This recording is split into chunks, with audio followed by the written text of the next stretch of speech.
안녕하세요, 여러분. 건강과 과학을 쉽고 재미있게 풀어드리는 감자콜라입니다.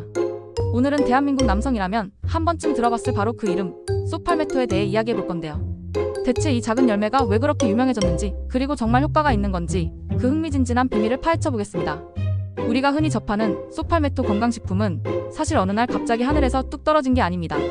이 열매는 오래전부터 미국 남동부, 특히 플로리다 지역에 살던 아메리카 원주민들의 민간요법으로 사용됐어요. 소벼자나무의 열매를 말려 먹거나 갈아서 가루로 만들어 사용하면서 비뇨기계 건강과 관련된 다양한 증상에 도움을 받았다고 합니다. 특히 원주민들 사이에서는 남성들의 힘과 활력을 상징하는 열매로 여겨지기도 했죠. 그야말로 수천 년에 걸친 인류의 지혜가 담긴 열매라고 할 수 있습니다. 그런데 이 원시적인 지혜가 어떻게 현대 과학의 스포트라이트를 받게 되었을까요? 19세기 후반 서구의 의학자들이 원주민들의 민간요법에 주목하기 시작했습니다. 그리고 놀라운 사실을 발견했죠. 쏙팔메토 열매의 추출물에 들어있는 지방산 성분이 특정 효소의 작용을 억제한다는 것을요. 이 효소는 우리 몸속의 남성 호르몬인 테스토스테론을 DHT라는 물질로 바꾸는 역할을 합니다. 그런데 이 DHT가 바로 문제입니다.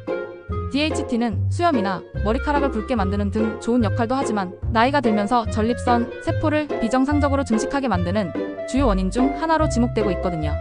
즉, 쏙팔메토가 이 효소를 방해해서 DHT의 생성을 억제하고 그 결과로 전립선이 커지는 것을 막아줄 수 있다는 과학적 가설이 세워진 거죠.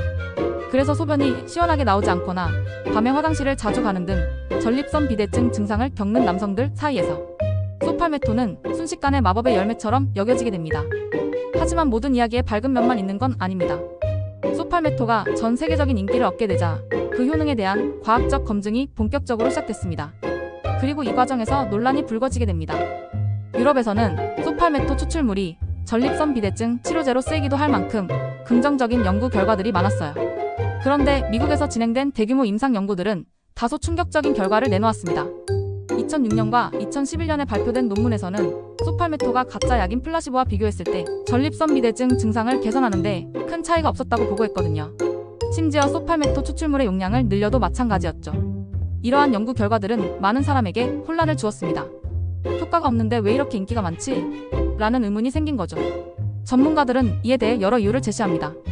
연구에 사용된 쏙팔메토 추출물의 성분 함량이나 제조 방식이 달랐을 수 있고 개인의 신체 반응이 모두 다르기 때문일 수도 있습니다.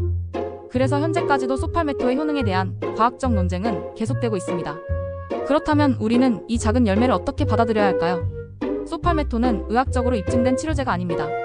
질병을 고치는 약이 아니라는 거죠.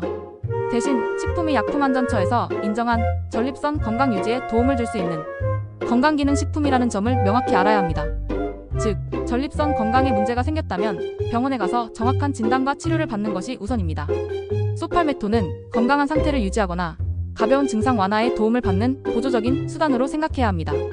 또한 위장장애, 출혈 위험 등 부작용이 있을 수 있으니 반드시 권장량을 지키고 다른 약을 복용 중이라면 전문가와 상담하는 것이 좋습니다. 쏙팔메토는 수천 년의 지혜와 현대 과학의 논쟁이 공존하는 흥미로운 열매입니다. 오늘 이야기가 쏙팔메토를 더 현명하게 선택하는 데 도움이 되었기를 바랍니다. 다음 시간에는 더 유익한 정보로 돌아오겠습니다. 구독과 좋아요, 알림 설정 잊지 마세요. 감사합니다.